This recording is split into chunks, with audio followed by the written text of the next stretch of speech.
días, ¿cómo les va? Empezamos una nueva emisión de Los Siete Locos. Ustedes saben que en estos días se está celebrando en Buenos Aires el Festival de Novela Negra, ¿no? Es la segunda edición, el segundo año que lo hacen.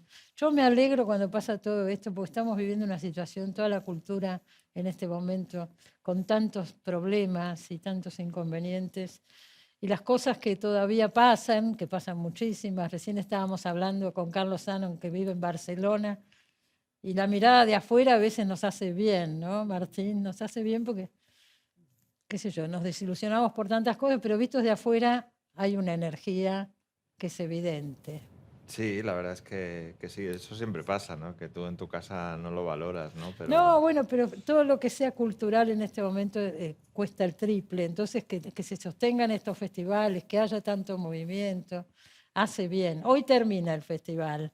Empezó el miércoles, termina hoy, todavía están a tiempo esta tarde. Miren, acá tengo anotado. Va a estar Quique Ferreari, María Inés Krimer, Leo Yola, Martín Weintraub, Guillermo Martínez, Sergio Holguín. Todos están hoy en el último día. Carlos Sanon ya participó, creo que en 2 mesas, ¿no? Exacto. Estuve en 2 mesas. Yo coordiné una también, ayer viernes. Pero bueno, tantas cosas se me ocurre hablar. Acá tengo el libro Love Song de Carlos Sanon, pero no es su último libro. Es su último libro, sí, es su último, pero no es nuevo, eso es lo que quise decir. Tiene un par de años. Exacto. Sí, salió hace un par de años y bueno, lo presento aquí. Y el año que viene sí que tendré novedad y por fortuna me han comunicado que también saldrá aquí en Argentina. O Y sea capaz que venís de nuevo. Exacto. Y te tenemos acá hablando. ¿El nuevo es policial o no? Bueno, es novela negra, Ajá. novela negra, pero sí, es más de género que Love Song. Yo estuve leyendo sobre vos, me enteré que sos abogado penalista, eras abogado Sí. penalista, o sea, tuviste una entrada al mundo del AMPA, por decirlo de alguna manera, y después, ahora te dedicas exclusivamente a la literatura. Sí, desde hace 5 o 6 años, que era mi vocación. Claro. Empecé un poco siendo abogado casi de casualidad. Y no era mi vocación ni nada. Entonces, bueno, cuando pude más o menos pues compaginarlo con trabajos en radio, en tele, en periódicos y escribir los libros, pues bueno, me decanté a lo que me gustaba, que era escribir. Pues lo primero fuiste poeta. Sí. Tenés libros de poesía. Sí. Sí, la verdad es que de poesía me costó poco publicar y luego la narrativa me costó mucho. Estuve muchos años intentando. ¿Sí? 20 años estuve intentando que me publicaran una novela. O sea que ¿Y en ese tiempo cuántas escribiste mientras tanto? ¿Era una única o había? No. Bueno, la ibas dando vueltas una y otra vez. Sí, iba perfeccionando. Iba perfeccionando hacia el desastre. Sí. No, pero cuando publiqué finalmente tenía 2 en el cajón y debo decir que muy bien en el cajón, porque la verdad es que... Estaba justamente en el cajón. Justamente en el cajón. O sea, no puedo quejarme en eso. O sea que estuviste años intentando. Sí. Y después empezaste con estas novelas negras y de golpe en un momento, antes de esta, de Love Song, hay una que se llama Taxi, ¿no es cierto? Exacto, sí. Sí, empecé, pero también entré en el género sin saber que estaba haciendo novela negra. O sea, fue luego que la gente fue diciendo que era porque tenías una idea.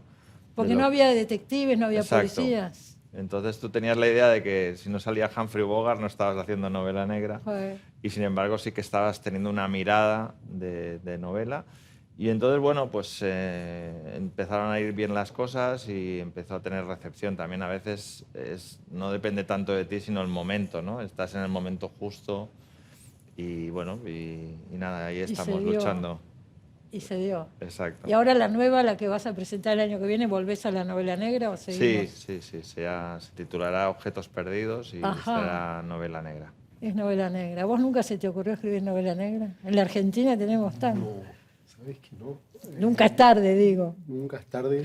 Me gusta leer, pero nunca lo pensé, nunca se me ocurrió una idea al respecto. ¿Cuántos libros tenés a esta altura? Como 10, Martín. 10 libros, sí. Mira, justo 10. Yo me acuerdo uno sobre Evo Morales. Sí. Salta a temas muy distintos también. Sí, yo tenía una relación. Mis 2 primeros libros son sobre Bolivia. El primero lo publicó a los 21 años, que fue sobre el asesinato de un presidente boliviano en la Argentina, Juan José Torres, en el año 76, cuyo responsable era Banzer, el dictador boliviano que fue presidente democrático. Sí. Entonces, los primeros, de los 19 a los 26, mi obsesión era Banzer. Entonces escribí ese libro, después una biografía de Banzer, muy crítica, y eso me conectó al libro que hace referencia, que es sobre Evo Morales. Entonces, los 10 años previos de Evo Morales a llegar a la presidencia, yo por ir tanto a Bolivia tenía esa relación y me permitió el acceso para escribir un libro. Por ahí me equivoco en lo que digo, pero en La Llorería, que es el nuevo libro de Martín Silva, que vamos a hablar ahora, hay 3 historias. Una historia es un viaje con un periodista inglés.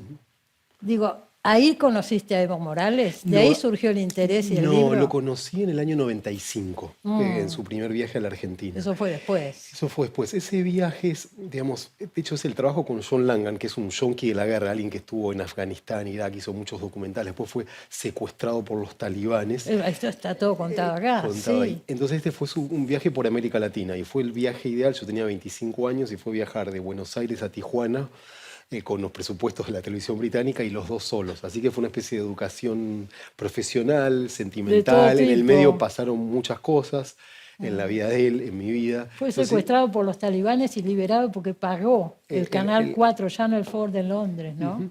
Y hay una película... Estaba prohibido pagar, eso es muy interesante. Sí, porque era financiar una organización terrorista. Pero entonces que se haya hecho público le generó muchos inconvenientes a futuro. Hay una película de Tina Fey, a quien conoces, que es bastante basado en el caso del secuestro y de John Langan. Entonces, es muy impresionante la historia, porque esta persona cambia totalmente. Después, supongo que cualquiera, si vive por esa experiencia, cambia, ¿no? Sí, es como la descomposición del hombre, la descomposición de una persona que era una celebridad de la televisión británica y quedó en ese cuarto oscuro durante mucho tiempo después de salir y escribió un texto hermoso que yo lo consigno ahí, que en el estrés postraumático de salir muchas veces empezó a pensar que estaba más seguro en ese cuarto donde casi lo matan varias veces que en la vida posterior. Sí. Entonces este libro es como la historia de John, del viaje y también la historia de una amistad que se ha mantenido inalterable. Pero no es la única historia, el libro mezcla 3 historias. Vos vas a tener que explicar ahora, si se puede, la conexión, porque hay una desilusión amorosa, una separación personal del señor, digo, del narrador. Sí, mira, o sea, yo después de terminar un libro que es una memoria de mi padre, El Salto de Papá, y durante un año acá, y medio... Bueno, te fue muy bien con ese libro. Durante un año no tenía tema de libro y estaba muy bien, no es que necesitaba tener un tema de libro.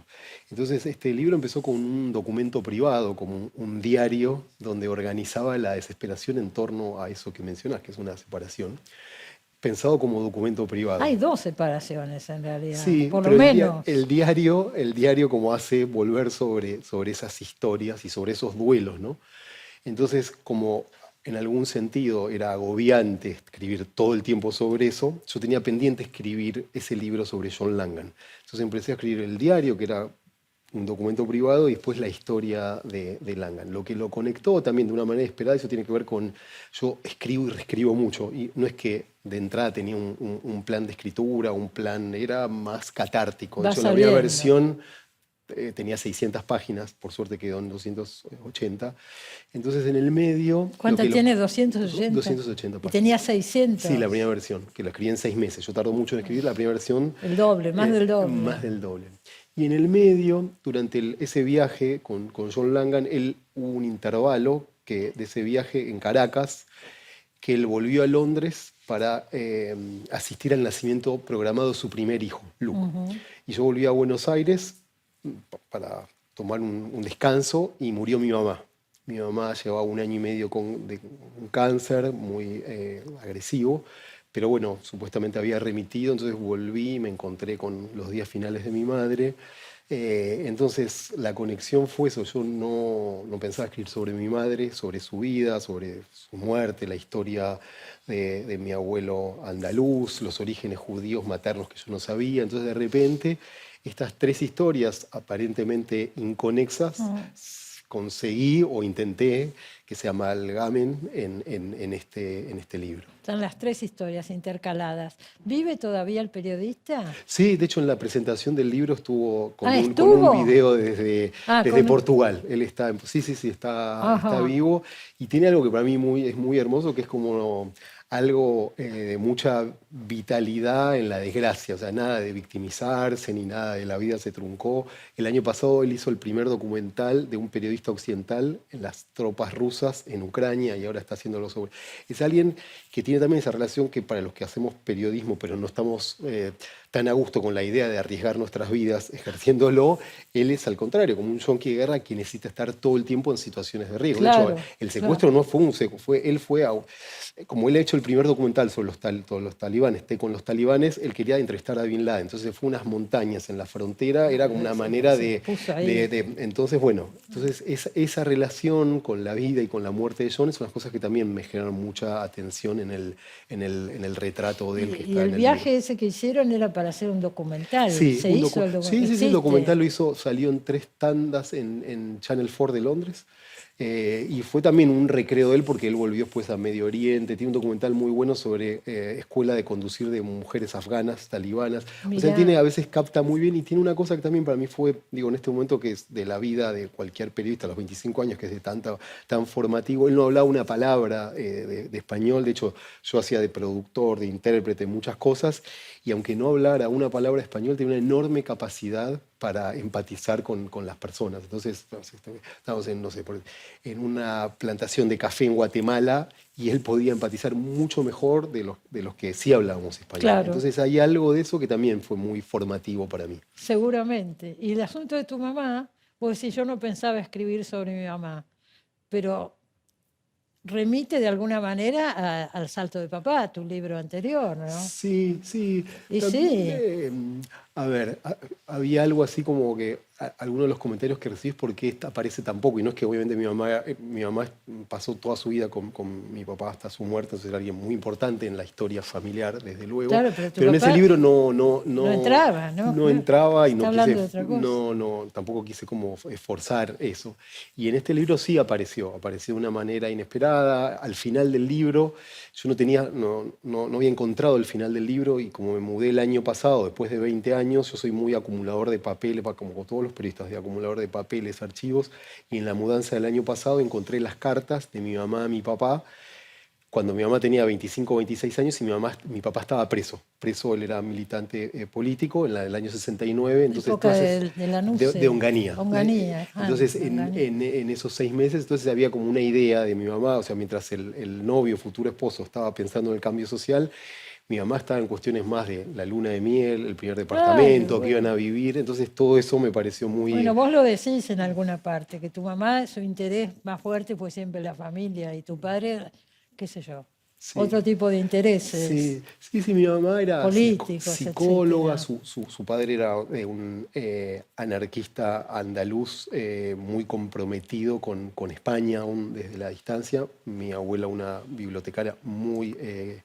religiosa, muy católica, y mi mamá era psicóloga, pero evidentemente había algo en esas cartas y una idea de lo que son las relaciones, el armado del transatlántico de la familia, que me resultó muy extraño. Aparte es una sensación rara de que es como espiar a tus padres, porque esas cartas eran la intimidad de mis padres cuando ellos tenían 26 años, así que fue cuando vi las cartas, ahí me di cuenta que estaba el final del libro y lo pude terminar. Y no solamente espiarlas y leerlas, también publicarlas. Y publicarlas, sí. Vos decís en algún lado, leí que, no sé si en alguna nota que te hicieron, que admirás a Emmanuel Carrère, ¿no? Yo pensaba, yo también tengo una gran admiración, y supongo que vos, Carlos, también. Es un escritor impresionante. Pero no le importa nada, viste que la mujer le inició acciones y expone a quien sea, ¿no? Sí. Entonces siempre está hay un punto donde uno piensa, si hay derecho a eso. Sí, yo ahí no digamos, tenía claro en no invadir privacidades e intimidades, y Carrère sí es para mí un escritor así muy de palabras mayores, impresionante. Palabras mayores, ese arrojo, esa manera leí de contar. Que tiene una novela nueva. Sí, salió creo que el mes pasado, y en pero francés, no sé cuándo sale en español. El año que viene parece que viene para acá. Sí, creo que sí. Bueno, pero ¿qué estábamos diciendo? Exponer a los demás en las historias que uno cuenta. Últimamente pasa muchísimo, yo no sé qué pasa, pero está como, hay una corriente que hay muchísimos escritores que empiezan a escribir novelas donde se involucran personalmente, donde aparecen episodios reales de su vida, ¿no? ¿Y eso qué pasa con los demás? ¿Qué me vas a decir? No, bueno, yo creo que en todo escritor hay un monstruo. En el agazapado. Totalmente. Hay un momento en el cual, entre hacer una gran novela o una buena novela y hacer daño a los demás, ahí hay una línea que a veces te hace dudar. Yo me recuerdo, estabas hablando ahora, Truman Capote, cuando hace Sangre Fría, que tenía ganas de que los ajusticiaran para acabar la novela. Es decir, y yo creo que ahí hay un debate y un criterio que es muy personal. Hasta qué punto te importa hacer daño a tu familia si con eso consigues hacer un buen libro o no. Y yo creo que eso es algo que cada uno resuelve a su manera, ¿no? Como puede, sí. Supongo que no es que estás pensando, voy a hacer daño. Estás metido en la novela y lo que estás mirando es eso, ¿no? Sí. En la novela la anterior, El salto de papá, que no sé si es una novela. No, a ver, no quisiera hablar desde la autoridad de experto en género. Yo creo que esta es una autoficción, si tuviese que ubicar autoficción. este libro. Bueno, ese es el género que está tan en boga que decíamos. Y el libro sobre mi papá no era una autoficción, era una memoria arbitraria sobre la historia de mi papá. No hay ficción de ninguna manera. No hay ficción de ningún tipo. Estamos hablando de un hecho muy dramático, no sé si tú lo conoces. No. Bueno, contá un poquito vos. Esta historia es la historia de mi papá. Sí, el salto de papá es porque él se suicidó, entonces es la historia un poco de la vida y el suicidio de mi padre. Exactamente, que fue una cosa muy comentada en su momento porque era un personaje público, ¿no es cierto? Entonces él lo cuenta desde otro lugar, desde la intimidad del hijo y cómo lo vivió. Se hizo una película después también, de eso no hemos hablado. Cuando viniste al programa con ese libro fue antes de la película. Sí, fue antes. Sí, yo en la película no participé, está esa famosa frase de Piglia, si haces una película sobre un libro tuyo, decirle a un amigo tuyo que vaya al cine y te cuente, que creo que es una idea bastante saludable en ese sentido. Acá se discute mucho ese tema porque a cada rato pasan estas cosas, ¿no? Claro. Sí, yo deliberadamente no quise ser ni consultor, ni guionista, ni Vos nada. Vendiste los derechos y listo. Sí, y entendía que iba a ser una obra. Fue un proceso larguísimo porque fueron como una subasta durante muchos años de varios directores, productores, hasta que finalmente Daniela ¿La viste Goya, o no la viste? Sí, la vi en el cine de Belgrano con mi hijo mayor, que tenía 15 años. La edad que vos tenías cuando muere tu padre. Y bueno, Rodrigo de la Serna, que es quien representa a mi padre, que es un actor, bueno, y tiene un papel ahí como... Fue muy conmocionante ver la representación de mi padre en Rodrigo de la Serna, pero por suerte mi hijo me hizo preguntas como: ¿tanta coca sin azúcar tomaba tu papá? ¿Fumaba tanto? O sea, no hizo tantas preguntas sobre los aspectos por ahí más dolorosos de la historia. Y después fue eso, la vimos y fuimos a caminar por Cabildo, tomamos un helado y terminó ahí. Tu hermano no quería que tampoco que se filmara. Hubo un planteo, sí, hubo un pronunciamiento de mis primas y de mi hermano en contra de la película. Después ahí yo no sé cómo se resolvió, porque ellos entiendo, creo que a la productora hicieron un planteo, pero como yo no participé ni en el...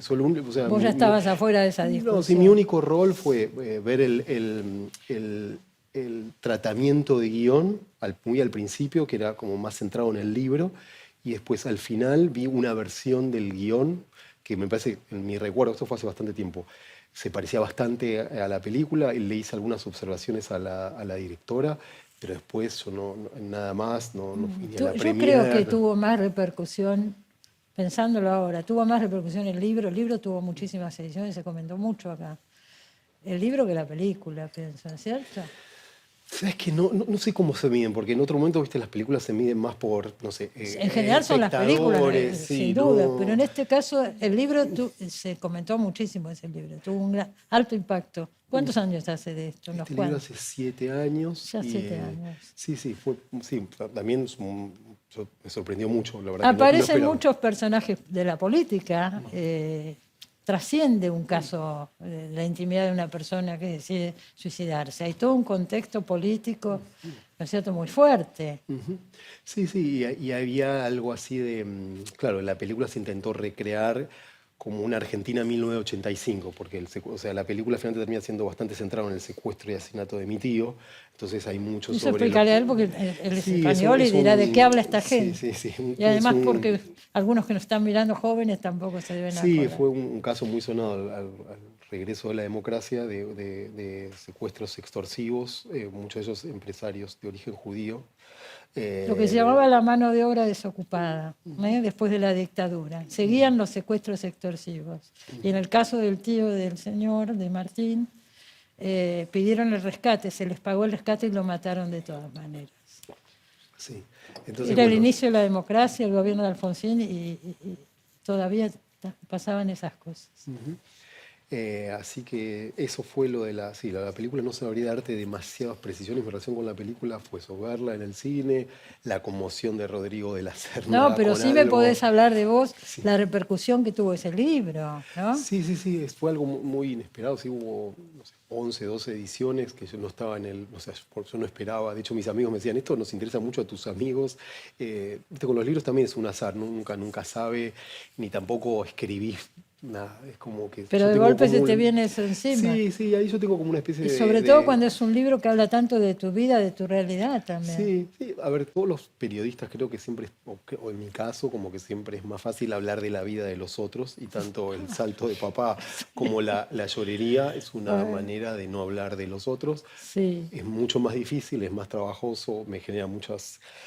¿Cómo decía tu papá? Andá a llorar a la llorería. A llorar a la llorería. Eso sí, me encanta. Sí, a llorar a la llorería. Que yo entendía que era una frase solamente aplicada a las derrotas deportivas, pero hace poco Claudia Piñeiro, que trabajó en el banco de yo mi padre, era contadora, Claudia Piñeiro, lo ha contado acá muchas veces. Y hace poco ella me dijo, no, a la llorar a la llorería aplica no solamente a las derrotas deportivas, sino a las malas resoluciones de negocios bancarios o de empresa. Así que esa frase como que estaba ahí colgando. Claro, de la y en el momento cuando estaban las versiones finales del libro, era llorar a la llorería era un poco largo, la llorería.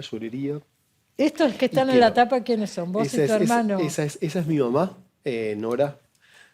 ¿Tu mamá? Esa es mi mamá, sí. ¿Esta es tu mamá? Esa es mi mamá. Sí. Ahí está, ahí lo tenemos. Sí, esa es mi mamá. Yo pensé que eras vos. No. Vos sos el chiquito. Sí, y de hecho... Claro, ahí que se la ve grande, tiene está maquillada, sí. Sí, no teníamos... De hecho, cuando de la editorial me dijeron, ¿y si vamos con una foto de tu mamá? Con mi hijo más chico, Opi, que estaba acá en el estudio, que se parece creo que bastante no sé dónde fue a parar Opi, porque estaba acá. Creemos que está bien. Me dijo dónde me siento, él quería sentarse en la mesa. Sí. ¿Cuántos años tiene? Él tiene 3. Yo tengo un hijo de 15 y uno de 3. Entonces, cuando me propusieron, o cuando empezamos a discutir la idea de la ilustración de la tapa, apareció la posibilidad de una foto de mamá con Opi, que tiene 3 años. Empezamos a buscar fotos familiares. Fue la primera vez que le hablé más, con más tiempo de su abuela. Y finalmente entre los dos elegimos esa foto. Creo que porque él creo que se ve parecido a mí ahí. Es que es parecido. Y es una foto también recortada, porque como una foto entera sería como que fuese una memoria familiar, y no lo es. Me gusta cómo está. Es eso que quedó ahí. Yo pensaba en cómo se entrecruzan tus libros, el peso de la música en tus libros, el rock sobre todo. Sí, bueno, en realidad es que yo empecé escribiendo... Crítica de música, ¿no? Y escuchando canciones. O sea, yo empecé a escribir poesía porque escuchaba las canciones en la radio, esperaba que el locutor tradujera el título y entonces yo me inventaba un poco lo que quería decir la canción. Sí. Y luego... Yo creo que la literatura tiene mucho de música, o sea, yo necesito que los libros me suenen un poco de una manera orgánica, y yo creo que nos gusta un autor o una autora por cómo elige el respirar, las palabras, la música. En realidad lo que te gusta es cómo te cuentan las cosas, y eso tiene mucho que ver con la elección de cosas técnicas, o leer una página. Cuando leemos nosotros una página en voz alta y te das cuenta de todos los errores, reiteraciones y tal, es porque nos suena mal, ¿no? Porque está mal compuesto, ¿no? Y para mí es muy importante de una manera orgánica, no como un atrezzo, sino como que el libro tiene que tener una música determinada. Acá en este que tengo acá, bueno, se llama Love Song, ¿no? Pero además aparece la música de los 70, ¿cierto? Sí, en realidad de los años 85. Concretamente acá del 85. Son un grupo de 3 músicos más o menos famosos, uno muy popular, otro más de culto, que deciden reunirse bajo bandera falsa, es decir, que no sean populares, y hacen una gira por campings de España, tocando solo canciones del año 85. Del año 85. Es una pareja y un amigo, ¿no? Exacto. Pero en realidad iban a ser canciones del año 82, pero un amigo argentino me dijo, el año 82 no me gusta a mí. Dice, mejor búscate otro año, y cambié el año del 89 al 85. Que para nosotros tiene una simbología Sí, muy pero fuerte. ya no le pregunté más, porque si no iba a ir cambiando de año. Y de música. Y de música. Pero bueno, esa es la idea. Y tenés uno anterior, que no lo he visto, no lo tengo, pero que se llama Taxi, ¿no es cierto? Exacto. Y remite un poco a Taxi Driver también. Sí, es un taxista que durante, un poco como la Dolce Vita, va dando vueltas por Barcelona sin querer volver a casa, ¿no? Porque la mujer parece que lo va... Sí, le ha dicho esa frase que es tenemos que hablar, que nunca augura nada bueno. Y él le dice, bueno, voy a trabajar y cuando vuelva hablamos, y él intenta no volver nunca. Y es una especie de Ulises al revés, ¿no? Que va dando vueltas. Y también la música también tiene una parte importante. Y por lo que yo leí, venís de una familia de tradición de taxistas, que vos cortaste de pronto. Totalmente. Era padre, abuelo, todos taxistas. Abuelos y padre, o sea, los tres. Pero mi padre no... los dos abuelos. Sí, mi padre no quería que hiciera el taxi, me dijo que estudiara y que me dedicara a otra cosa. Ya harto de los taxis. Exacto, sí, es muy duro. Y ahí vino la abogacía, el derecho penal, sí. Y después la dictadura. Sí, un poco todo, ¿no? Es decir, intentar vivir de escribir, y empecé un poco pues eso. Pero intentan, pero los españoles pueden, nosotros es imposible. Eso es un mito, o sea, eso es un mito que... Y no sé, yo digo... No, es muy difícil. O sea, en España, a un escritor le preguntaron si se podía comer de escribir, y él dijo que con mucho se podía merendar. Y yo creo que es eso, es decir, es difícil porque los niveles de lectura son lo que son, y tienes que compaginarlo con un montón de trabajos que a la larga también repercute en la calidad de las novelas, porque si no le puedes dedicar el tiempo que necesitan, pues a veces...